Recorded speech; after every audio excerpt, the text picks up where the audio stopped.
Balaş mənə belə gəlir ki, öz qınından çıxıb qınını bəyənməyən, öz qınından çıxıb qınını bəyənməyən, sonra pozğun bir ziyalı deyərdim.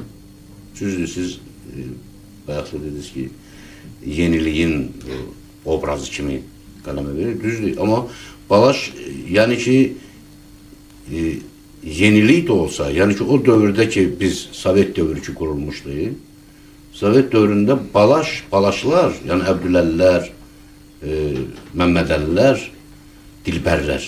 Artıq onlar orada köhnəlilər. Artıq bəli, onlar Sovet dövrü gələndə, bunlar köhnə, bunu köhnəliyin, necə deyirlər, obrazlarıdır. Axı sən o halınla nə eləyə bilərdin? Ehtiyac həyatın müəllimidir. Mən tez öyrəşdim. Mən gündüzləri acacını oxuyur, gecələr isə sahilə çıxırdım.